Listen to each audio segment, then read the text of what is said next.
ব্যাপারী সাহেব অনেকক্ষণ বসিয়ে রাখছি, আগে ঠান্ডা খাবেন না চা খাবেন? এত কথা বলার তো দরকার নাই, তুই রাইখে যা। আর শোন, বলেন। ওই আমার হিসাবের খাতাটা নিয়ে আয়। আচ্ছা ঠিক আর আছে। টাকা পয়সা যদি কিছু আইসা থাকে ওগুলো নিয়ে আসিস যা। ওকে ঠিক আছে। রত, যে ব্যাপারী সাহেব। মনে হইতেছে তো আমার দিন ঘুরতেছে। হ্যাঁ। আজকে আমার সবগুলা নৌকা নদীতে নামছে, আমার যে কি খুশি খুশি লাগতেছে। কুবেরের খবর কি? ও, মোবাইলে ফোন করছিলাম ব্যাপারী সাহেব, প্রথম জালে ভালো মাছ পাইছে, আবারও জাল ফালাইছে। যা। কুবের ভালো মাছ পায় এটা শুনে তো আমার ভালো লাগে না, তো ভালো খবর না। সে নদীতে কেন ভালো মাছ পাবে? তা তো সাগরে যাওয়ার কথা। যাইবো, আর মেঘনা নদী পার হয়ে তো সাগরে যেতে হইব। আর ভালো মাছ পাইতেছে, এটাই তো আসল কথা। টাকা। আহ, যা ম্যানেজারকে পাঠাই দিস। আচ্ছা ঠিক আছে। হিসাব দিয়ে যা।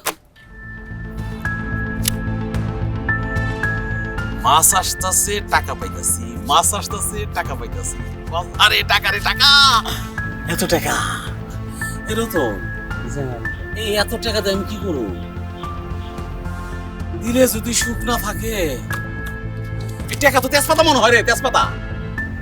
কুবেরের খালি ব্যাপারী সাহেব, চলেন না একটু মিরাই। তুই একটা খাচ্ছর হজ্জাব দিলি তো আমার মনটা আওলা করিয়া। তুই জানোস না, কুবেরের ঘর খালি থাকলে আর মালার কথা মনে পড়ে গেলে আমার বুকটা কেমন জানি সাগর দিয়ে উঠে। তাহলে যান, কলজাটা ঠান্ডা করে আয়। না রে পাগলা, দিল তো চাইলেই ঠান্ডা করে যায় না। সূর্যটা ডুবুক। আচ্ছা রতন, এই সূর্যটা তাড়াতাড়ি ডুবানোর ব্যবস্থা করা যায় না? এই ক্ষমতা তো আমার নাই ব্যাপারী সাহেব। সেটা জানি।